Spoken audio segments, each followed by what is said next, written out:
صبح 10 بجے سے پہلے نکاح کا انتظام ہو چکا تھا۔ آغا جان نے بہت رازداری کے ساتھ نازک پری کے شوہر اور دیور کو بلا لیا تھا۔ آج کئی سال بعد وہ نازک پری کے روبرو تھا۔ پری چہرہ کی بہت مشابہت تھی اس میں۔ تیمور نے بلا ارادہ منہ پھیر لیا۔ البتہ نازک پری کے چہرے سے صاف اندازہ ہو رہا تھا کہ اسے آغا جان کا اس کی فیملی کو اس طرح کی مشتبہ شادیاں بلانا قطعی پسند نہیں آیا تھا۔ اپنے خالازاد بھائی اور اس کے لفنگے بیٹوں کو وہ اچھی طرح جانتی تھی۔ پورا ناران ہلا کر رکھ دینا تھا انہوں نے۔ زرمینے سے اب تک سامنا نہیں ہوا تھا۔ وہ کون ہے، کیسی ہے، کبھی جاننے کا خیال ہی نہیں آیا، بلکہ حقیقت تو یہ ہے کہ وہ بھول ہی چکا تھا کہ شیرباز کی کوئی بیٹی بھی تھی، جو کہ پیدا تو ایک میم کے بطن سے ہوئی تھی، مگر اس کو پالنے کے لیے پری چہرہ نے اسے اور اس کی غیرت کو ٹھکرا دیا تھا۔ شیرباز نے اپنی 9 سالہ بچے کی پرورش کے لیے جب پری چہرہ کو چنا تو دولت کی پجارا نے بنا سوچے سمجھے ہی لبیک کہہ دیا تھا۔ زرمینے کے بارے میں طرح طرح کی قیاس آرائیاں سننے کو ملتی تھیں۔ کچھ کا کہنا تھا کہ وہ اطالوی ٹورسٹ جس سے بقول شیرباز اس نے شادی کر رکھی تھی، در حقیقت صرف لمحوں کی ساتھی تھی اس کی، اور زرمینے انہی لمحوں کا ثمر تھی، جبکہ کچھ کو اس بات سے اختلاف تھا۔ اطالوی میم یہاں ٹورزم کے ترقیاتی پروگرام کے تحت آئی تھی، اور جانے شیرباز کو اس کی اور اسے شیرباز کی کون سی ادا بھائی کہ دونوں نے شادی کر لی، مگر 1 سال بعد ہی وہ میم واپس چلی گئی۔ شیرباز زیادہ دن اس کا غم سینے سے نہ لگا سکا اور ایبٹ آباد چلا گیا۔ 3 سال بعد لوٹا تو پری چہرہ پہ نظر انتخاب جا رکی، اور وہی وقت تھا جب تیمور علی جا کی زندگی ایک طوفان سے دوچار ہوئی تھی۔ نکاح ہوتے ہی نازک پری کا شوہر اور دیور ہاتھ ملا کر مبارکباد دیتے رخصت ہو گئے، تو آخر میں نازک پری جاتے جاتے پلٹی۔ اس کا نازک جسم اب بھدا ہو چکا تھا اور لہجے میں تنفر تھا۔ بہت عرصے کے بعد اپنا انتقام پورا کرنے کا موقع ملا ہے تیمور علی جا، مگر یہ یاد رکھنا پری چہرہ اس کی سوتیلی ماں تھی، سگی نہیں۔ تیمور کے لیے اس کا لہجہ ہی نہیں، بات بھی غیر متوقع حد تک زہر میں ڈوبی تھی۔ ایک دم اس کے چہرے پر تناؤ آ رکا تھا، یوں بھی وہ کل رات سے سخت اضطراب کا شکار تھا۔ مگر شیرباز تو اس کا حقیقی باپ تھا نا۔ آگ اگلتا انداز اس کا وصف نہیں تھا، مگر اس وقت وہ بہت آتشی مزاج ہو رہا تھا۔ نازک پری لمحے بھر کے لیے جیسے دہل سی گئی۔ سراسیمہ نظروں سے اس کے مضبوط اور کھردرے تاثرات والے چہرے کو تکنے کے بعد وہ ایک جھٹکے سے باہر نکل گئی تھی۔ آغا جان اس دوران براؤن کلر کے سوٹ میں ملبوس زرمینے کو اپنی نحیف آغوش میں لیے چلے آئے۔ سرخ بڑے سے چادر نما دوپٹے میں اس کا پورا وجود چھپا ہوا تھا۔ دلہن کے روایتی روپ کا کوئی عکس اس میں نظر نہیں آ رہا تھا۔ باریک مگر نفیس سرخ کڑھائی والے سوتی سوٹ کے ساتھ دوپٹہ بھی سوتی ہی تھا۔ ہاتھوں میں چوڑیاں تھیں، نہ مہندی کا اہتمام۔ یقیناً چہرہ بھی میک اپ سے آری ہوگا، گھونگھٹ کے باعث وہ دیکھ نہ سکا۔ یہ لو، اب یہ تمہاری امانت ہے، اس کا خیال رکھنا تیمور۔ بچی ہے، غلطی کرے تو درگزر کرنا۔ میں جانتا ہوں کہ تمہارے ظرف کے لیے آزمائش بنا کر بھیج رہا ہوں اسے، مگر یہ بھی یقین ہے کہ انسان تو بہت ہوں گے، مگر انسانیت بہت کم لوگوں میں ہوتی ہے، اور تمہارا شمار بھی آخری و ذکر لوگوں میں کرتا ہوں۔ وہ بہت مان اور تفاخر سے کہہ رہے تھے۔ تیمور ابھی ہی نکل جانا چاہتا تھا، یہاں رہ کر کرنا بھی کیا تھا۔ آغا جان اس کے ساتھ جانے کو قطعی راضی نہ تھے، انہیں کوئی خوف نہ تھا۔ ان کے علاقے میں آ کر وہ لوگ انہیں محض دھمکا سکتے تھے، اور اب ان کی دھمکیوں کا انہیں قطعاً کوئی خوف نہ تھا۔ امانت جو سونپ دی تھی حقدار کو۔ مشکور ہوں میں آپ کا، وہ قدرے سپاٹ مگر ہموار لہجے میں بولا تھا۔ زرمینے نے ایک بار پھر آغا جان کے شانے سے سر ٹکا دیا۔ غالباً وہ رو رہی تھی اور سر نفی میں ہل رہا تھا۔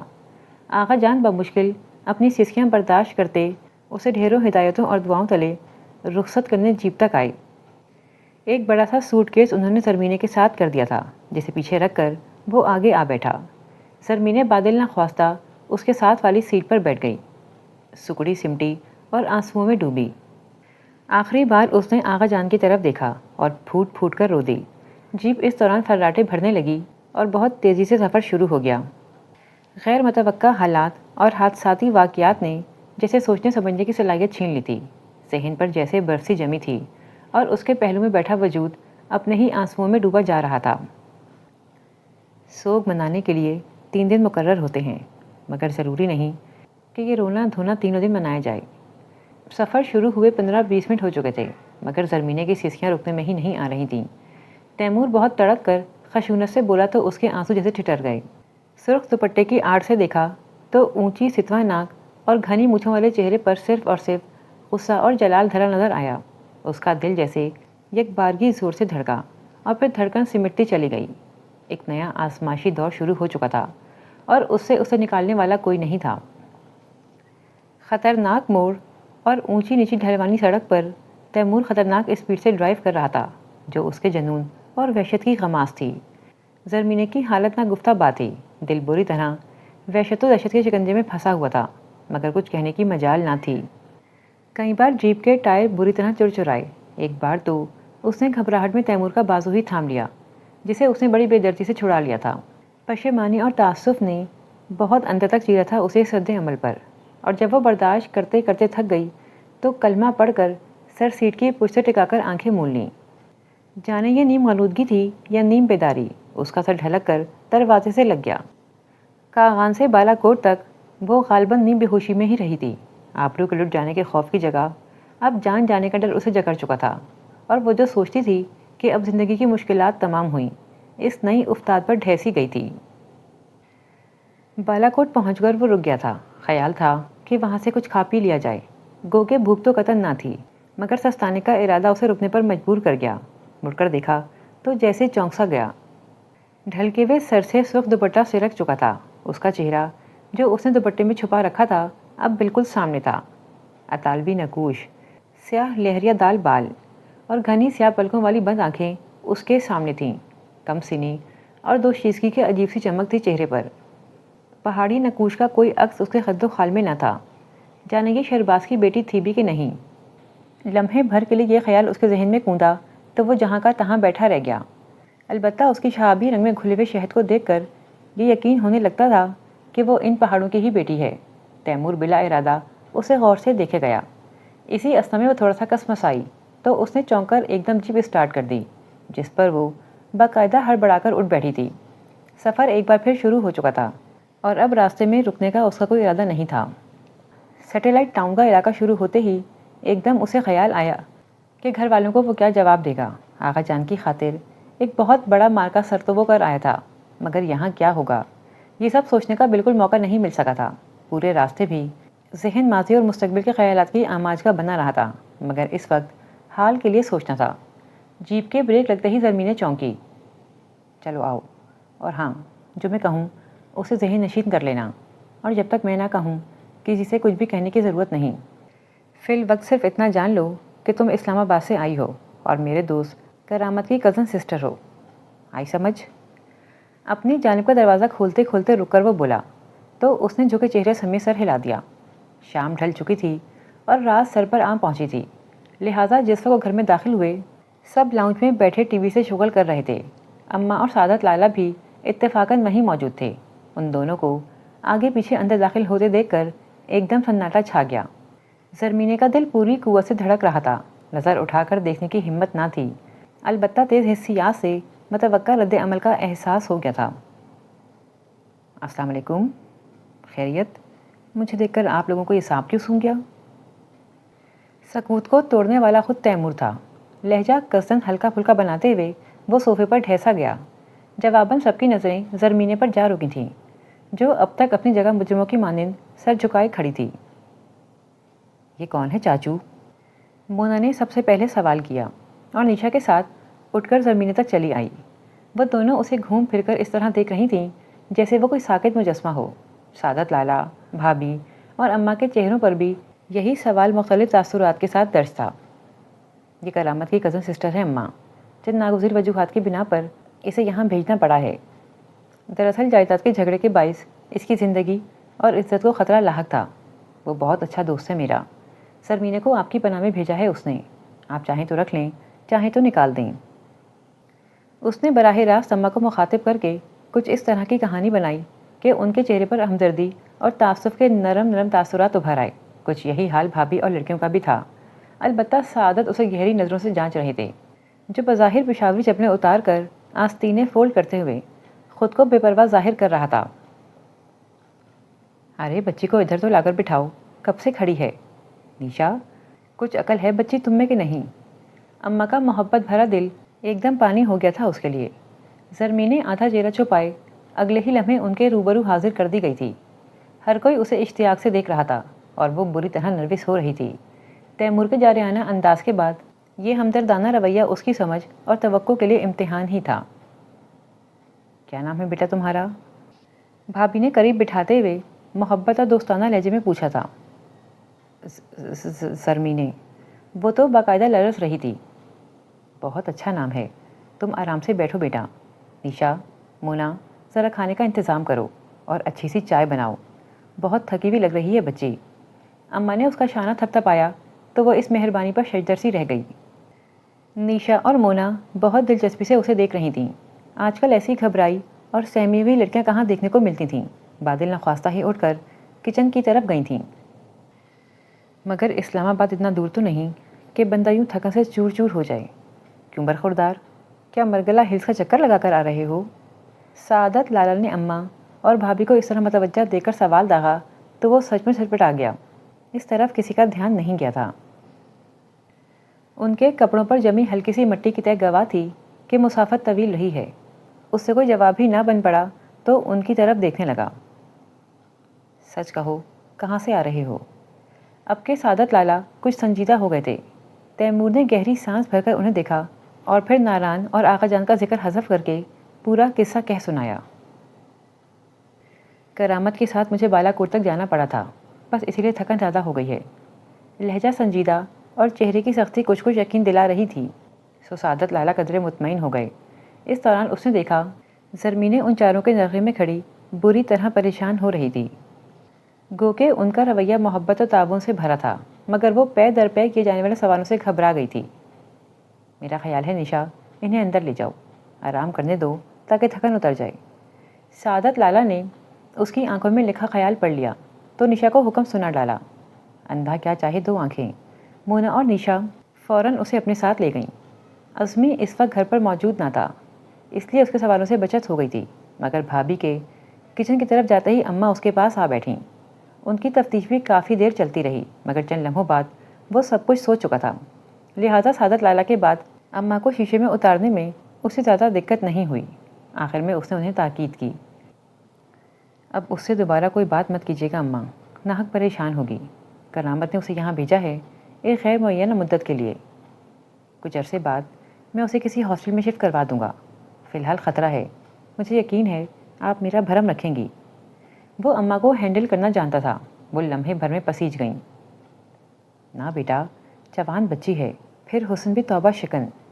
ہاسٹل بھیجنے کی ضرورت نہیں، بس یہ خیال آتا ہے کہ بڑی بھاری ذمہ داری ہوتی ہے لڑکی کی۔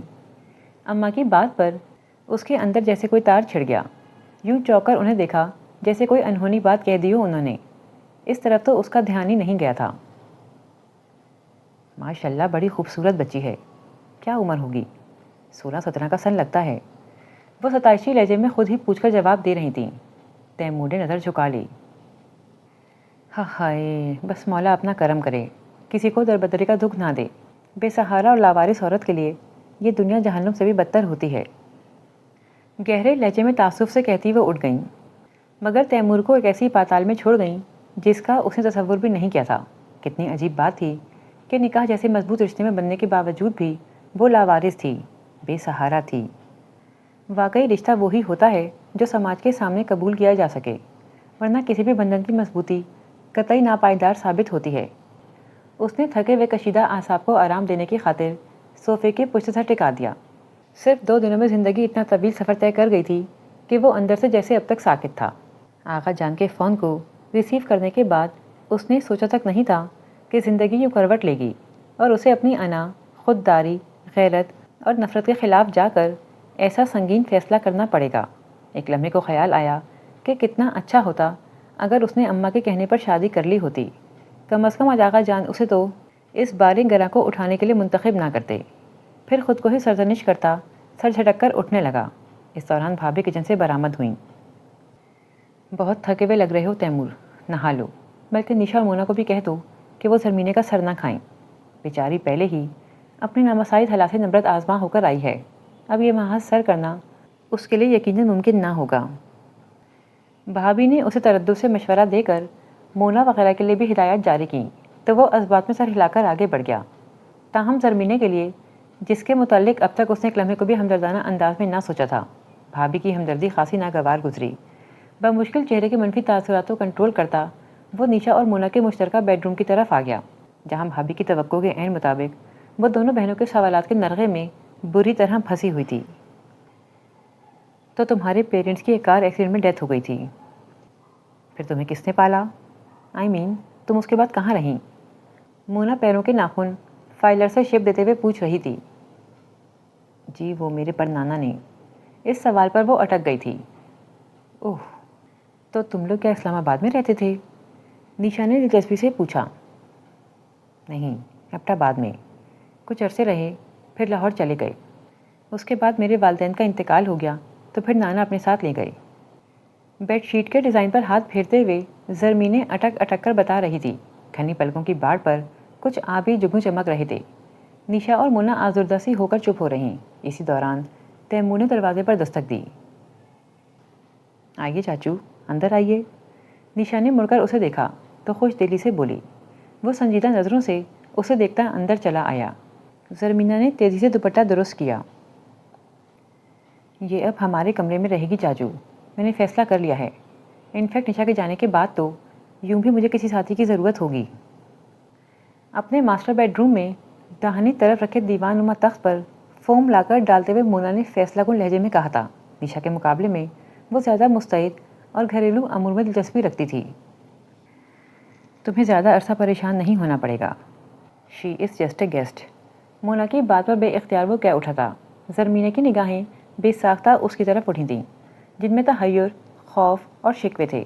اس نے قصدن نظر چرا لی۔ اوہ نو چاچو، شی لکس ویری نائس۔ اسے تو ہم ساری زندگی بھی اپنے گھر رکھ سکتے ہیں۔ ہمیشہ کی بے تکلف نیشا نے آگے بڑھ کر زرمینہ کا سر اپنے کندھے سے لگا لیا تھا۔ جملہ ہی کچھ ایسا کہا تھا اس نے کہ بلا ارادہ زرمینہ اور تیمور کی نظریں ٹکرائی تھیں، جن سے زرمینہ کے پورے وجود میں جیسے برقی لہریں سی دوڑ گئیں، جبکہ تیمور نے رعونت سے چہرہ گھما لیا تھا۔ مجھے اس وقت کافی کی شدید ضرورت ہے، پلیز مونا تم زحمت کرو، اور نیشا تم میرے کپڑے پریس کرو جا کر۔ واضح انداز میں نظر انداز کرتے ہوئے اس نے دونوں کو احکامات سنا کر باہر دوڑایا، اور ابھی خود بھی پلٹنے کو تھا کہ موبائل فون بج اٹھا۔ اس نے جیب سے نکال کر دیکھا، اسکرین پر ناران کا نمبر نظر آ رہا تھا۔ یقیناً آغا جان تھے دوسری طرف۔ آج کی نئی صورتحال کے باعث وہ انہیں موبائل پر ہی کال کرنے کی تلقین کر کے آیا تھا۔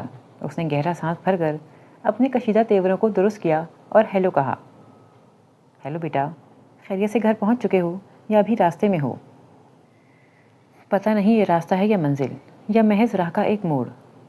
اس نے سامنے نظریں جھکائے بیٹھی زرمینے پر نظر ڈال کر بے ساختہ سوچا، اور پھر ذہن کو حاضر کیا۔ گھر پہنچ چکے ہیں آغا جان، وہ بولا تو زرمینے نے چونک کر نظر اٹھائی۔ خدا کا شکر ہے، تمہارے جانے کے بعد یہ فکر ستاتی رہی ہے کہ اپنی ماں کو تم نے بھلا کس طرح سمجھایا ہوگا۔ کیا میں تمہاری کچھ مدد کر سکتا ہوں؟ وہ حد درجے تردد سے پوچھ رہے تھے۔ نہیں آقا جان پلیز، آپ فکر مت کریں، یہ ذمہ داری میں نے اٹھائی ہے، سو مجھ پر بھروسہ رکھیں۔ اماں کو کس طرح ہینڈل کرنا ہے میں اچھی طرح جانتا ہوں۔ وہ بے اختیار ہی باوجود بولا تھا کہ اماں کو جو کہانی اس نے سنائی تھی فی الحال اس میں کوئی ترمیم کی گنجائش نہ تھی۔ آقا جان اس کے مضبوط لہجے پر متاثر اور مطمئن سے ہو گئے تھے۔ مجھے تم پر 100% بھروسہ ہے میرے بچے، اپنے سے زیادہ تم پر اعتماد ہے مجھے۔ سرمینہ بھی بہت پیاری بچی ہے، ایک بار تمہارے حق میں بہت غلط فیصلہ ہو گیا تھا مجھ سے، مگر اس بار امید کرتا ہوں کہ تمہیں کوئی شکایت نہیں ہوگی۔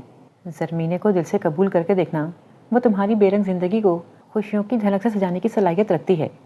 میرا یہ فیصلہ ایک طرح کا کفارہ ہے، اپنی غلطی کی تلافی ہے، انشاءاللہ وقت ثابت کرے گا۔ یقین، امید اور بے حد محبت سے وہ کہہ رہے تھے۔ تیمور کے اندر باہر جیسے آگ کا الاؤ سا بھڑکنے لگا۔ زرمینہ کو قبول کرنے کا تو وہ تصور بھی نہیں کر سکتا تھا۔ تعلیم اور تہذیب نے اس کے اندر کے پہاڑی سفاک نوجوان کو تو سلا دیا تھا، مگر غیرت اور عزت نفس کے اس قتل کے بعد وہ اپنے قاتلوں کی بیٹی کو اپنا کر انہیں اور ان کی روحوں کو ابدی سکون ہرگز نہیں دے سکتا تھا۔ آپ ہر طرح سے بے فکر رہیے آقا جان، میں امانت کی حفاظت کرنا اچھی طرح جانتا ہوں۔ زہریلی سوچوں کی یورے سے نکلتے ہوئے اس نے سرد لہجے میں کہا۔ چونکہ لائن بہت صاف نہیں تھی، اس لیے آقا جان نے اس کے لہجے کی تبدیلی محسوس نہ کی، اور اس نے موبائل کان سے ہٹا کر ایک دم زرمینہ کی طرف بڑھا دیا۔ لو بات کر لو، مگر یہاں میں نے کیا کہا ہے یہ مت بتانا، دھیمی مگر بے حد سخت اور بے لچک آواز میں کہہ کر اس نے زرمینہ کے دل کو مزید سہما دیا۔ سراسیمہ نظروں سے اسے دیکھتے ہوئے میکانی انداز میں اس نے موبائل پکڑ لیا تھا اور اگلے ہی لمحے وہ اپنی بے اختیار ہوتی سسکیوں پر کسی طرح قابو نہ پا رہی تھی۔ تیمور نے ایک خسیلی اور جلتی ہوئی نظر اس پر ڈالی تھی اور ضبط کے کڑوے گھونٹ پیتا لمبے لمبے ڈگ بھرتا باہر نکل گیا۔ نیشا ذرا دیر بعد ہی پلٹ آئی تھی۔ اسے یوں بری طرح روتا دیکھا تو بے اختیار اسے خود سے لگا لیا۔ پلیز جسٹ ریلیکس، سب ٹھیک ہو جائے گا انشاءاللہ۔ تم یہاں بالکل محفوظ ہو، چاچو کی پناہ میں آئی ہو، بہت لکی ہو تم۔ انہوں نے کرامت بھائی کو کال دیا ہے تمہاری حفاظت کا تو نبھا کر ہی رہیں گے۔ تمہیں کسی سے ڈرنے کی ضرورت نہیں ہے۔ تمہارے رشتہ دار ہرگز بھی یہاں نہیں پہنچ سکتے۔ ویسے بھی ہم لوگ اگلے 15 دنوں میں کراچی شفٹ ہو رہے ہیں، وہاں تو ان کے فرشتے بھی نہ آ سکیں گے۔ تسلی دیتے ہوئے نیشا بڑے مان سے تیمور کا ذکر کر رہی تھی، تاہم جیسے ہی اس نے کراچی جانے کی خبر سنائی زرمینہ ایک جھٹکے سے پیچھے ہٹی تھی۔ کراچی؟ تو گویا وہ ناران سے اتنی دور چلی جائے گی۔ ہمارا گھر بن رہا تھا وہاں، اب تو بس فرنش ہونا باقی رہ گیا ہے۔ انفیکٹ اسی لیے تو اسمی گیا ہے وہاں۔ پاپا نے اپنا بزنس تو تقریباً شفٹ ہی کر دیا ہے کراچی، جبکہ چاچو کی بھی یہاں 1 ماہ کی جاب اور باقی ہے، پھر اس کے بعد ان کا بھی ٹرانسفر ہو جائے گا وہاں۔ وہ بڑے جذب سے بتا رہی تھی، خوشی اور تحفظ کا مان اس کے چہرے سے حویدا تھا۔ زرمینہ نے بڑے رش سے اسے دیکھا۔ بہت خوشی ہے تمہیں کراچی جانے کی؟ بے اختیار لبوں سے سسکتا ہوا سوال نکلا۔ آف کورس، نیشا کی آنکھیں اس بات پر چمک اٹھی تھیں۔ میرے فیانسی اور پوری سسرال کراچی ہی ہوتی ہے۔ میری ہی ضد پر پاپا کراچی موو کرنے پر تیار ہوئے ہیں، بس مونا کے گریجویشن کرنے کا انتظار تھا، سو اب سب ساتھ چل رہے ہیں۔ عزمی بھی بامشکل راضی ہوا ہے۔ خیر اب تو وہ کراچی آتے جاتے ہی وہاں کے ماحول سے مانوس ہو گیا ہے۔ ارے میں تو تمہیں عزمی کے بارے میں بتانا ہی بھول گئی، مجھ سے 2 سال بڑا بھائی ہے۔ اب یہ الگ بات کہ ہمارے جھگڑے بڑے ہوتے ہیں، میرے بعد مونا ہے، اور یہ جو ہمارے تیمور چاچو ہیں نا، ان سے پورے 8 سال چھوٹا ہے، مگر ہے بڑی خبیث چیز۔ تم ساتھ رہو گی تو پتہ لگ جائے گا۔ بائیں آنکھ شرارت سے دباتے ہوئے اس نے دھیرے دھیرے سب کے متعلق اسے بتا ڈالا تھا، حتیٰ کہ تیمور کی شادی نہ کرنے کی وجہ بھی۔ زرمینہ اس بات پر ہونٹ کاٹتی رہی۔ آغا جان سے پری چہرہ اور شیر باز، یعنی اپنی ستیلی ماں اور بابا کے متعلق اس نے سن رکھا تھا۔ شرمندگی اور پشیمانی کے اس احساس نے اسے اس وقت بھی مغلوب کر دیا۔ ارے زرمینہ، تم اب تک ایسے ہی بیٹھی ہو؟ چلو جاؤ، جا کر گرم گرم شاور لے لو، پھر کھانا کھا لیتے ہیں۔ چاچو کو بہت بھوک لگ رہی ہے، یقیناً تمہیں بھی فیل ہو رہی ہوگی۔ کافی دیر بعد مونا نے اندر جھانک کر ہانک لگائی، پھر اندر چلی آئی۔ نہیں، میرا دل نہیں چاہ رہا۔ دوبارہ سے سب کا، خصوصاً تیمور کا سامنا کرنے کے خیال سے اس نے گھبرا کر نفی میں سر ہلا دیا، حالانکہ ان سے کب تک چھپایا جا سکتا تھا۔ تو دل کی سزا بیچارے معدے کو کیوں دے رہی ہو؟ چلو اٹھ جاؤ فوراً۔ نیشا نے بے ساختہ ہی اس کا جملہ پکڑ کر کہا تو ان دونوں کے پیار بھرے اصرار پر اسے اٹھتے ہی بنی، اور وہ سوٹ کیس سے جرسی ویلویٹ کا باٹل گرین سوٹ نکال کر واش روم کی طرف بڑھ گئی۔ زندگی اب ایک نئی سمت کی طرف چلنے لگی ہے زرمینہ، اپنا دل مضبوط کر لو کہ تمہیں اب اس گھر کے مکینوں کے کہنے پر ہی چلنا ہے، نہ جانے کب تک۔ تیمور علی جان تمہیں کبھی دل سے قبول نہیں کرے گا، سو وقت کا انتظار کرو۔ ایسے وقت میں جب سایہ بھی ساتھ چھوڑ رہا تھا، تیمور نے تمہیں پناہ دی ہے، اس کا احسان یاد رکھو اور اپنے حقوق بھول جاؤ۔ گرم شاور لیتے ہوئے اس کا ذہن مختلف سوچوں کی آماج کا بنا ہوا تھا، آنسو بند توڑ کر پھر سے بہہ نکلے تھے۔ کھانے کی ٹیبل پر سب موجود تھے، اسے بے حد جھجک محسوس ہو رہی تھی۔ اگر تیمور اسے چند گھنٹے پہلے استوار ہوئے رشتے کی حقیقت سمیت قبول کرتا تو وہ بڑے استحقاق سے یہاں رہ سکتی تھی، مگر اب جب کہ وہ حوالہ جس کے طفیل وہ یہاں آئی تھی یوں انجان اور لاتعلق بن رہا تھا، تو اس کے اندر شدید حیرت، جھجک اور حجاب بیدار ہوا۔ ذرا دیر پہلے جو جھاجوں برسات ہوئی تھی آنکھوں سے، اس کے بعد شفق سی پھیل گئی تھی پلکوں کے پیچھے۔ گیلے لامبے بال پشت پر کھلے چھوڑ کر اس نے دوپٹہ سر پر ڈال لیا تھا۔ مونا اسے جھجکتا پا کر بڑی اپنائی سے ساتھ لے آئی تھی، ورنہ وہ یوں ہی کمرے میں بیٹھی سوچوں میں الجھی رہتی۔ اسے سامنے کرسی پہ بیٹھتا دیکھ کر تیمور کی نظریں بلا ارادہ اٹھی تھیں۔ اس کے حوالے سے ایک وجود اس گھر میں آیا تھا، اور وہ بھی نکاح جیسے پاکیزہ بندھن کے طفیل۔ اسے جھٹلانا یا نظر انداز کرنا اتنا آسان نہ تھا۔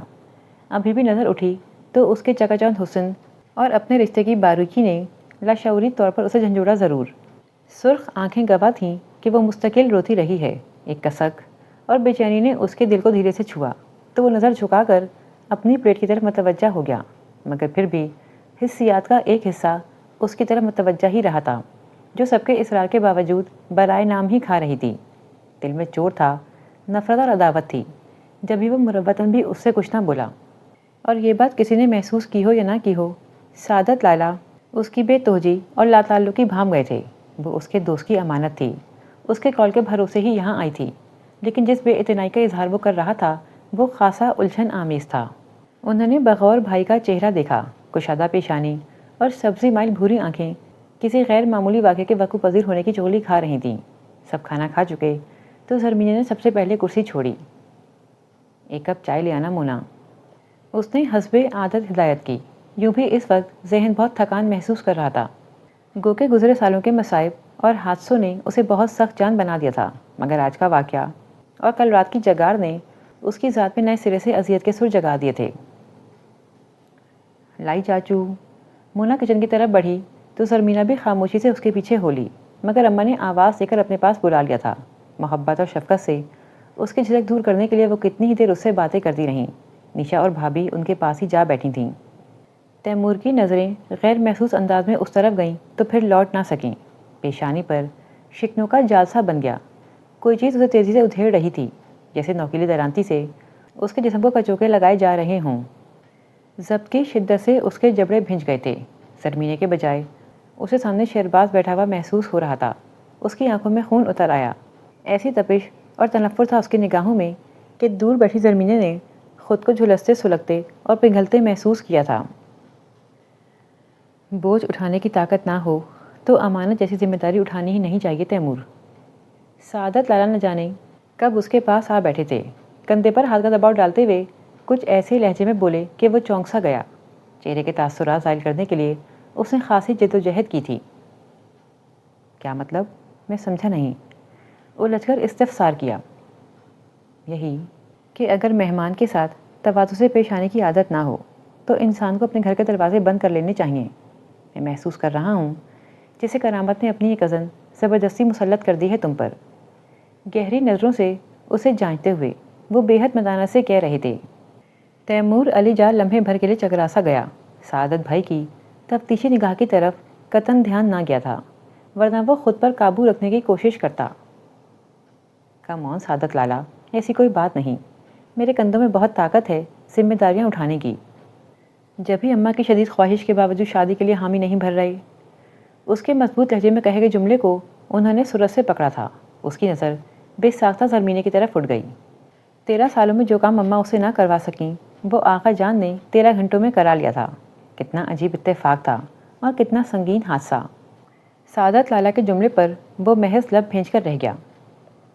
اینی وے، اس موضوع پر ہم پھر کبھی بات کریں گے۔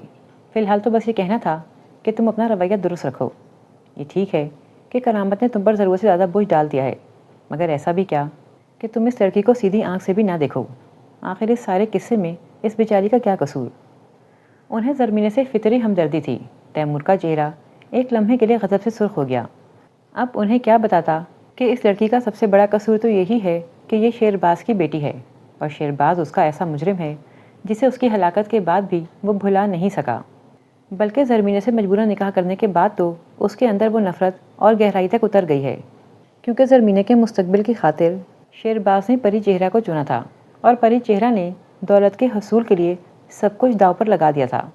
مگر اپنے والدین کی عزت نیلام کر کے بھی اسے کوئی افسوس نہ ہوا تھا، بلکہ چند سالوں بعد اسے قبول کر کے تو اس کے والدین نے اس کے غلط فیصلے پر اپنی رضا کی مہر بھی لگا دی۔ اس سارے قصے میں سراسر نقصان تو تیمور علی جا کا ہوا تھا، جس نے اپنی زندگی کے 13 قیمتی برس نفرت اور رد کی جانے کے کلک کی آگ میں جلتے ہوئے گزار دیے تھے۔ اس کی خوشی، اس کی محبت اور جذبوں سے پر ارمانوں سے لبریز دل، سب کچھ اس آگ میں جل گیا تھا۔ اس کی فطری نرمی اور لطافت سب خاک ہو چکی تھی۔ اب تو وہ ایسا لاوا تھا جو سرد ہو کر چٹان بن گیا تھا۔ زرمینے اس چٹان سے سر ٹکرا ٹکرا کر پاش تو ہو سکتی تھی، اس میں گلزار نہیں کھلا سکتی تھی۔ غیظ و غضب کی سرخی کو اس کے چہرے پر تیزی سے پھیلتا دیکھ کر سعادت لائلہ نے اسے ٹوک دیا۔ جاؤ تیمور، آرام کر لو جا کر، زیادہ سوچو نہیں، جتنا سوچو گے اتنا ہی ہلجھو گے۔ سب ٹھیک ہو جائے گا انشاءاللہ۔ یہ لڑکی ہماری پناہ میں آئی ہے، اس کا تحفظ صرف تمہارا نہیں میرا بھی فرض ہے۔ اللہ پر بھروسہ رکھو، وہ تمہیں سرخرو ضرور کرے گا۔ نہ جانے کیا محسوس کر کے وہ اس سے کہہ رہے تھے۔ غالباً یہی خیال تھا کہ وہ اس لڑکی کے دشمنوں سے خائف ہے، جب ہی اسے تسلی دی تھی، مگر وہ تو جیسے کسی گہری نیند سے بیدار ہوا۔ اس طرف سوچنے کا تو اسے موقع تک نہ ملا تھا۔ کل تک شیرباز کے بھائی شہباز خان اور اس کے بیٹے زمان اور دلاور کو ناران پہنچ جانا تھا۔ آغا جان وہاں اکیلے رہ گئے ہیں، یہ سوچ کر وہ فکر مند سا ہو گیا۔ سعادت لالا کی طرف دیکھا تو وہ اسی کی جانب متوجہ تھے۔ آپ کے ہوتے مجھے کوئی فکر نہیں سعادت لالا، رہ گئی اس لڑکی سے برگشتہ ہونے کی بات تو میرا نہیں خیال کہ ایسا کچھ ہے۔ میں تو صرف کرامت کی طرف سے پریشان ہوں، جو نہ جانے کہاں ان بھیڑیوں سے نبٹ رہا ہوگا۔ اس کی خون رنگ ہوتی آنکھیں اس کے شدت غضب کی گواہ تھیں۔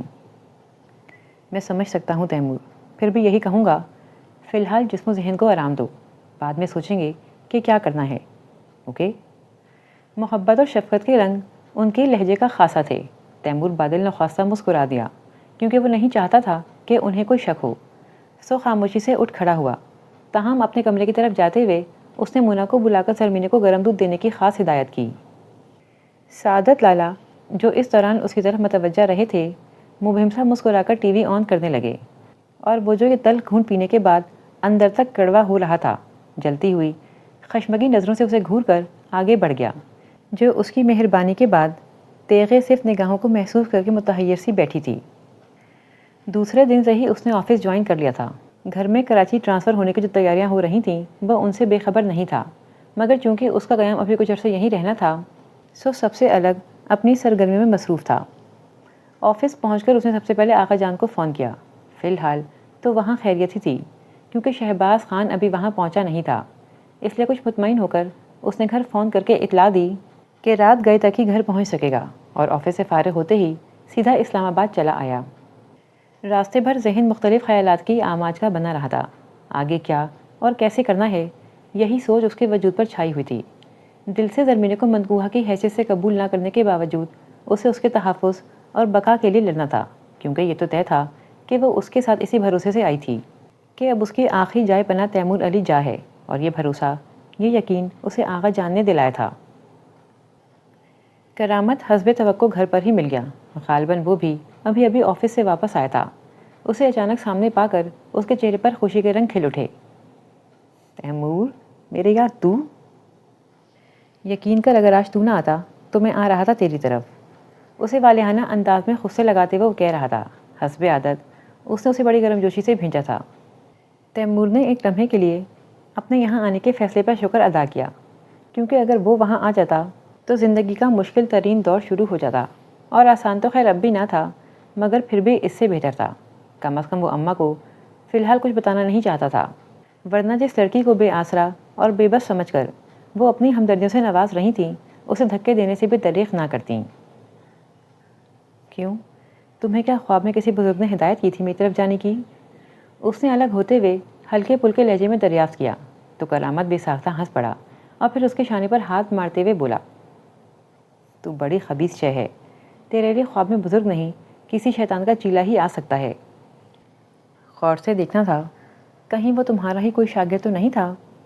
اس نے اطمینان سے بیٹھتے ہوئے اس پر ٹھنڈا میٹھا طنز کیا، تو وہ دل کھول کر ہنس پڑا، کیونکہ کسی زمانے میں وہ اسکول ٹیچر بھی رہا تھا۔ بعد میں سفارش کے توفیل اسے کسی بیوروکریٹ کا پی اے بننے کا شرف حاصل ہو گیا، جسے وہ اب تک تاج کی طرح سر پر سجائے ہوئے تھا۔ ایسے کمینے جواب کی توقع صرف تیمور علی جا سے ہی کی جا سکتی ہے۔ بہرحال تو بتا، آج میرے غریب خانے کو رونق بخشنے کا خیال کیسے آ گیا؟ اپنی بیوی کو آواز دیتے ہوئے اس نے چائے اور کھانے کا ایک ساتھ آرڈر دے دیا تھا۔ کرامت اس کا خاصا پرانا اور بے غرض دوست تھا، جس سے یہاں سے جانے کے بعد بھی اس کا رابطہ رہا تھا۔ چنانچہ واپسی پر جو لوگ اسے اپنے منتظر ملے، ان میں کرامت سرِ فہرست تھا۔ اس کے سوال پہ تیمور ایک لمحے کے لیے چپ سا ہو گیا، کیونکہ حقیقتاً وہ اس کے پاس کام سے ہی آیا تھا، اور جھوٹ کی ان کی دوستی میں کوئی گنجائش نہیں تھی، سو سچ کا سہارا لیا۔ ایمانداری کی بات تو یہ ہے کہ میں تمہارے پاس ایک کام سے ہی آیا ہوں۔ کچھ دیر بعد جب وہ کھانے کی ٹرالی دھکیلتا ہوا اندر داخل ہوا تو اس نے اس کے بیٹھتے ہی کہہ دیا۔ لہجے کی سنجیدگی اور آنکھوں میں تیرتے سرخ ڈورے گواہ تھے کہ بات غیر معمولی نوعیت کی ہے، سو کرامت کا متوجہ ہونا بے حد فطری تھا۔ چونک کر اس کی طرف دیکھا، اور جواب میں اس نے لفظ بلفظ اسے ساری داستان سنا دی، جسے سن کر کرامت ایک لمحے کے لیے تو شجدر ہی رہ گیا۔ یہ وہی تیمور تھا جسے شادی اور عورت کے نام سے نفرت ہو چکی تھی، جس کی فطری لطافت کسی کی جفا کی آگ میں جل کر راکھ ہو چکی تھی۔ اوہ! کتنی ہی دیر بعد کرامت کے لبوں سے گہری سانس خارج ہوئی۔ اس نے سوالیہ نظروں سے تیمور کی طرف دیکھا۔ گھر میں کسی سے شیئر کیا؟ نہیں۔ بھویں سگیڑتے ہوئے اس کے ذہن میں ایک بار پھر متوقع صورتحال کا نقشہ گھوم گیا۔ اگر واقعی اماں کو پتہ چل جاتا تو وہ آسمان سر پر اٹھا لیتیں۔ تمہیں اماں کا تو پتہ ہی ہے نا؟ سو تو ہے۔ ویسے یار، تیرے دادا کو میں ساتھ سیلوٹ کرنے کو تیار ہوں، جنہوں نے تو جیسے کافر کو بیعت کرنے پر مجبور کر دیا۔ ماحول کی کشیدگی کو دور کرنے کے لیے کرامت اب ہنسنے لگا تھا۔ تیمور نے منہ مسکراہٹ گھنی مونچھوں تلے لبوں میں دبا لی، پھر بولا، تم سے خراج تحسین وصول کرنے نہیں آیا تھا میں۔ تو پھر کیا سلامی لینے کا ارادہ ہے؟ نہ بھائی، وہ تمہیں بغیر بھابھی کا چہرہ دیکھے ہرگز نہیں دینے والا۔ پہلے کرامت کی فراٹے بھرتی زبان کو اس نے انتہائی درستگی سے پکار کر بریک لگوائے۔ وہ تمہاری بھابھی وابھی نہیں ہے، مائنڈ اٹ۔ ایسا زہر تھا اس کے لہجے میں کہ کرامت چند ثانیے کے لیے ایک ٹک اسے دیکھے گیا، پھر بے ساختہ ہنس پڑا۔ کمال ہے، وہ بھلی لڑکی تمہاری منکوہہ تو ہو سکتی ہے، مگر میری بھابھی نہیں۔ حیرت ہے کہ جس لڑکی سے خود نے اتنا گہرا رشتہ جوڑ لیا ہے، اس سے مجھے محض تقاضوں پر تعلق بنانے نہیں دے رہے۔ آنکھوں میں گہری شرارت اور قدرے سنجیدگی کا تاثر لیے وہ بولا تو تیمور بے چین ہو کر دریچے میں جا کھڑا ہوا۔ ٹرالی میں رکھا کھانا ٹھنڈا ہوا جا رہا تھا۔ تیمور کی نگاہیں کسی غیر مرئی نکتے کو تک رہی تھیں۔ تم اچھی طرح جانتے ہو کرامت کہ وہ سب میں نے مجبوری میں صرف آقا جان کی خاطر کیا ہے۔ دل سے نہ میں نے اسے قبول کیا ہے نہ کروں گا۔ اس کا لہجہ حتمی تھا، قطعیت بھرا۔ تو پھر کیا کرو گے، یہ بھی سوچا ہے؟ کرامت اس کے عقب میں آ کھڑا ہوا تھا۔ اس کے کندھے پر دوستانہ انداز میں ہاتھ رکھا تو وہ جیسے کسی خیال سے چونک کر مڑا۔ آنکھوں میں بے چینی سی ہلکولے لے رہی تھی۔ تم نے نکاح کیا ہے تیمور علی، اور نکاح کوئی بودا بندھن نہیں، ایک پاکیزہ اور شرعی رشتہ ہے۔ بنا کسی شرعی عذر کے اسے توڑنا گناہ ہے۔ اور پھر تم یہ کیوں نہیں سوچتے کہ ممکن ہے بھابھی زرمینہ نے ایسا نہ سوچا ہو، اس کے لیے تمہارا ساتھ محض نجات ہی نہیں، آگے کی زندگی کی ابتدا بھی ہو۔ کرامت بڑی بے دردی سے حقائق کا پردہ چاک کر رہا تھا، اور تیمور علی جس نے اس طرف قطعی دھیان نہیں دیا تھا، کچھ لمحوں کے لیے ساکت سا رہ گیا۔ در حقیقت نکاح کے وقت سے لے کر اب تک اس نے صحیح معنوں میں کسی بھی پہلو پر غور نہیں کیا تھا، سوائے اس اذیت بھرے احساس کے جو اس کے اعصاب پر سوار تھا کہ اس نے شہرباز کی بیٹی کو اپنے نکاح میں لے لیا ہے، جو اس کی غیرت کا مجرم تھا۔ سرمین بھلا ایسا کس طرح سوچ سکتی ہے؟ میں نے اسے ایسی کوئی آس نہیں دلائی۔ ذرا دیر بعد وہ بھی ڈھیلے ڈھالے انداز میں کرامت کے سامنے آ بیٹھا تھا۔ ایک دوست کے سامنے ہی وہ دل کھول کر رکھ سکتا تھا، ورنہ گھر میں ایک تو موضوع کی نزاکت، دوسرے تمام افراد سے رازداری ہونے کے باعث اسے خاموشی رہنا پڑا تھا۔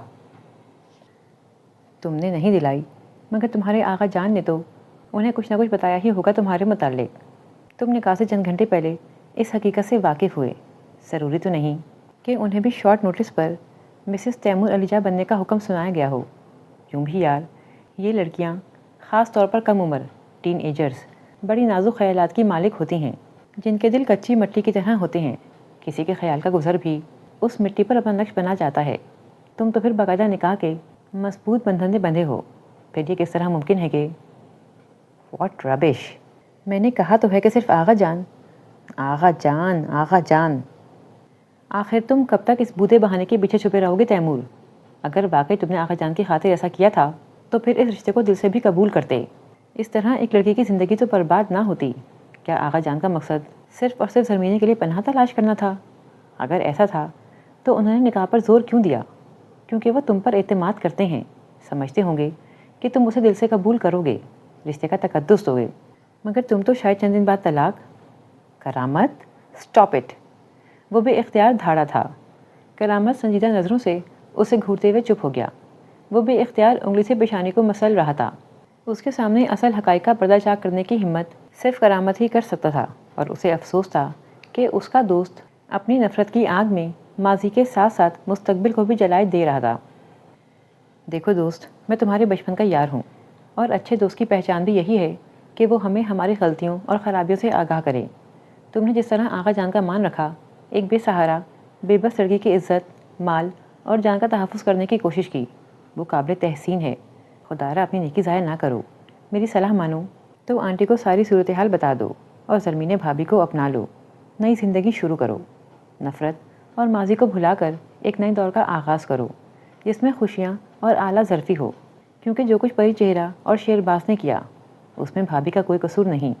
دوسرے میں نہیں سمجھتا کہ تیمور علی جا اپنی منکوہہ کو کسی اور کے حوالے کر سکتا ہے۔ جس نے اپنی منگ کا دھک آج تک سینے سے لگا کر رکھا، وہ اپنی حقیقی نصف بہتر کو کسی دوسرے کے حوالے کیسے کرے گا؟ اس کی سبزی مائل براؤن آنکھوں میں تیرتے سرخ ڈورے ضبط کے گواہتے۔ کرامت نے دوستانہ انداز میں اس کا شانہ تھپکا تو وہ بے تاثر نظروں سے اسے دیکھتا رہا۔ تم نے بہت دور کی سوچی ہے کرامت۔